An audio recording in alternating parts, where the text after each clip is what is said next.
Hello， 大家好，我是黄牛，欢迎收看本期小白测评。今天我们又在第一时间为大家带来 OnePlus 的 9R。这台机器我们体验测试已经有一段时间了，它的产品定位还有整体的倾向跟之前一加的产品都不太一样。不关真体验，一加 9R 马上开始。简单的开箱啊，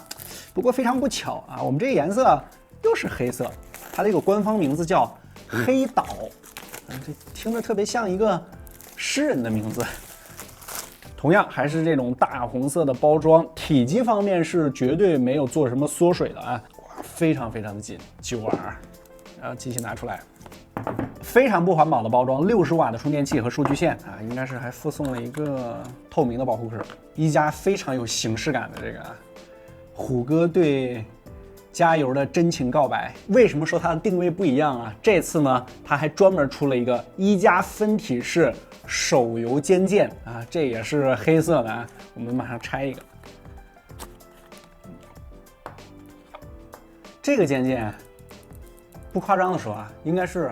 我个人体验过的质感最好的肩键。首先是它这个金属这个键帽啊，质感都非常的好，特别像手机上用的那种材质，然后也做了这种淡淡的磨砂的感觉，然后按下去的这种回弹也特别的好，而且它整个这个小夹子本身这个外部啊都做了那种类肤质的涂层啊，这种涂层一加玩的是非常得心应手，整个这个肩键的质感还有它按压的这种质感都非常的好。这次还有一个叫做蓝雨的啊，那个颜色就比较扎眼一些啊，比较亮丽一些啊。这个黑岛呢，它是 AG 的玻璃啊，这个蓝雨呢是漫反射的亮面玻璃啊，这个两个颜色是两个不同的材质啊，这个在上游的这个备货成本上啊是要更高的。黑岛的这个 AG 玻璃做的是非常非常的细，应该是我们拿到过所有手机里边 AG 的这个磨砂质感啊做的最细的一个，就是非常的光滑啊，有感觉。当然，这个做的非常细的时候啊，它也容易沾染一点点的这个指纹啊。这次呢，它虽然说是采用了一个870的处理器，它的定位呢应该是中杯，但是它的这个机器呢，并没有像其他家的这个中杯一样采用塑料的这个中框，甚至有一些塑料的贝壳，是吧？它这个是全金属的。不过它的重量也控制在了189克，8.4毫米的厚度，所以说你出上手这个感觉，哎，手感还不错，非常像之前的那个一加 8T。整个后背的 ID 风格呢，跟它的两个大哥呢基本上是一样的啊，黑的非常彻底，包括上面凸起的非常小的整个这个镜头模组。它的这个主摄参数呢，我给大家打出来啊，是4800万的 MX586，因为这台机器主要凸显的是它的游戏方面的这个性能，惊不惊喜，意不意外？什么叫惊喜？一加的手机强调自己的这个游戏性，要不然它也不会给你一个这么高品质的一个肩键，是吧？后面的游戏体验和实测数据我们会详细说。两侧也是做了这个弧面的处理。翻到正面，它的这个边框呢也是3边不等宽，这个顶部、两侧还有这个下巴是3个尺寸，这个顶部和这个下巴稍微要宽一些。它采用的是一个直屏的设计，1080p 120赫兹的一块直屏。不过它这个边缘啊是有这个 2.5D 的这个效果，玻璃和塑料支架还有这个金属中框过渡还是比较圆滑的。它是采用的是一个6.55英寸的柔性直屏，柔性直屏这个我们在去年的视频都跟大家聊过啊。它有2个好处，第一个好处是就是可以让这个手机更薄，而且它可以变得更轻啊，189克连190克都没到，其实有很大一部分功劳都是归功于它把这个柔性屏当做直屏来用了，而且它也是出厂校色，所以说这块屏幕啊，无论是素质还是它这种用法，也都是比较旗舰的一种方式了啊。另外呢，它在游戏方面啊，还特别强调了一个5指同时支持240赫兹的触控采样率，这个是一个特别强调的参数。因为之前啊，有些机器他说这个144赫兹、240赫兹这个触控采样率甚至更高的，对吧？这个480连720的都有。但是一些机器它可能只支持1指或者2指，但是它这个是5指的240赫兹的触控采样率。它实测的游戏和数据方面，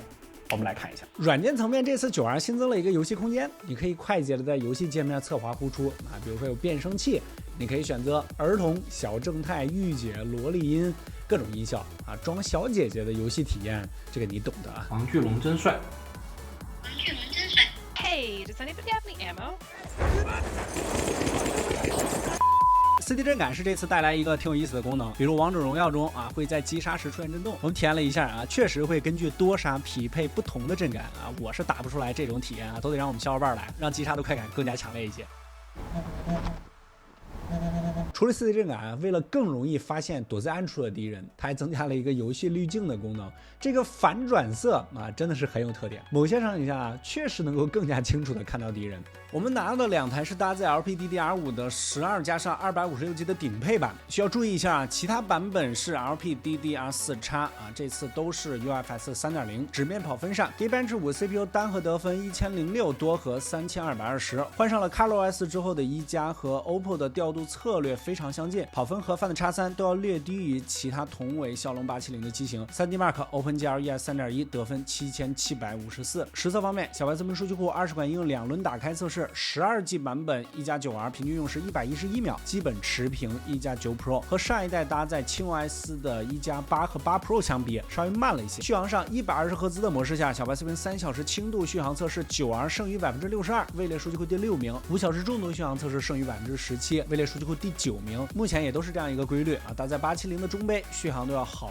于骁龙888的大杯或者超大杯机型。大家可以看一下它在870产品系中的对比表现，65瓦的快充半小时充到91%，39分钟前台100%，交流中内只有3分钟完全充满42分钟。发热方面，数据库标准的1小时合皮金 HDR 高清加极限60帧，9R 机身最高45.4摄氏度，最后极限原神最高画质，平均帧率48.8帧，游戏后期掉帧较为明显，整体功耗并不算高，整机平均仅为5.03瓦。发热方面，半小时温升曲线25分钟，最高到了47.2摄氏度，温控非常严格，整体比骁龙888的1加9和 Pro 还要低一些，而且帧率并没有太缩水。1加9R 和之前的1加系列手机调度基本一致，为了控制发热，牺牲了一点帧率鱼和熊掌不可得兼。不过换新骁龙870带来的续航提升，在9R 上感知还是非常明显的，期待后续持续优化。正面它是一个左侧挖孔的设置，这个顶部的扬声器它是一个网状的这个结构，并没有做那种微缝的形式，它是立体声扬声器的设计，不过它不是对称的是这个听筒式的。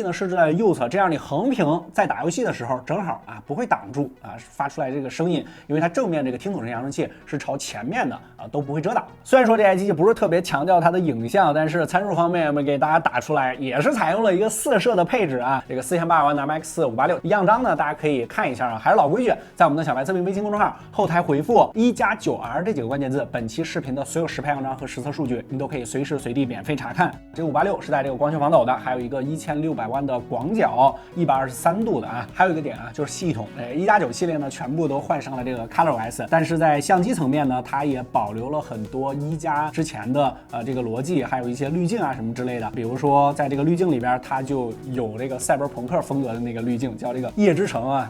这个滤镜还是比较好玩的。另外还有就是这个续航方面，它是4500毫安时的电池，60瓦的这个充电器，对于A加来说这一套东西还是玩的比较多了这个39分钟就可以充满，而且它是没什么涓流充电的。我们的数据库呢有专门一个榜单就是看这个手机是不是有这个涓流充电，最多有涓流充电几十分钟的这个相差能有5%，这个对于你的日常使用还是有比较明显的感知的。为什么说这次这台机器有点强调这个游戏性非常意外，就是它还专门做了一个充电算法就是它优化了一下游戏场景的这个充电。啥意思？就是你在边玩边充的时候，这个时候是耗电量非常大的，对吧？有些手机甚至都不支持这个亮屏的快充，它这个是35分钟，就是你即便在吃鸡，即便在激烈的打游戏，也能充到50%，而且这个温度也比较低，这个就是它这个专门充电器的这个功劳了，是吧？把这个温度呢是控制在这个充电器那一端，并没有把这个温度的压力放在手机这一端。整个手机的这个质感其实还 OK 就是这个 AG 的这个玻璃的质感我是非常喜欢的，就是你放在那儿的时候，你感觉不出来它是一块玻璃另外呢，就是在游戏方面，因为之前一加的手机没有一个强调游戏性的，都是强调屏幕，对吧？9和9 Pro 强调哈苏，强调这个影像，但是这个机器很意外就是我自己都很意外，它强调游戏性，而且针对软硬件还有一些优化。X 轴的马达是一加所有手机里面最大的这个 X 轴的超线性马达。好，然后是有不发。而而且做了这个 VC 的均热板啊，还有这个石墨啊之类的，在散热和马达方面也是堆料比较足。如果要是说一些不足的话吧，我觉得就是设计方面实在是跟之前的8T实在太像了，就感觉就是这个8T 是吧，换了这个处理器，换上了一套新的这个系统。如果要是设计方面再有一些突破的话，我觉得当然如果要是有突破的话，它价格应该也会有随之的飙升。总结一下9R 主打的游戏部分啊，这个之前确实一加的手机是比较少见的啊，在这几个方面，比如说这个870柔性直屏的观感，最大的 X 轴的马达，双扬声器，软件层面的游戏空间，这些都是能提升使用者的游戏感受。9R 在金属和涂层的质感表现上，确实在今年普遍都有一些缩水的中杯同级别之中比较出挑。考虑到今年整个机圈在中端机上啊，这个材质有取舍，这个一加在品质感上的一个坚持是值得鼓励的。9R 也算是中端价位一个比较有力的竞争者。当然，它这个游戏性呢，跟专业的游戏手机肯定是两码事儿啊。它这个是先做好了一个日常使用的手机，然后去补充增加一些游戏方面的这个特性啊，这个要根据你自己的需求来去判断取舍。OK 啊，一加9R 的一个简单体验，我们就先跟大家聊到这儿。后续我们也会在第一时间把它所有实测数据的更新到小白测评的微信公众号里边，都可以随时随地免费查看啊。更多内核精彩，大家可以在全网搜索关注小白测评。我关注你，小白测评，我们下期视频再见，拜拜。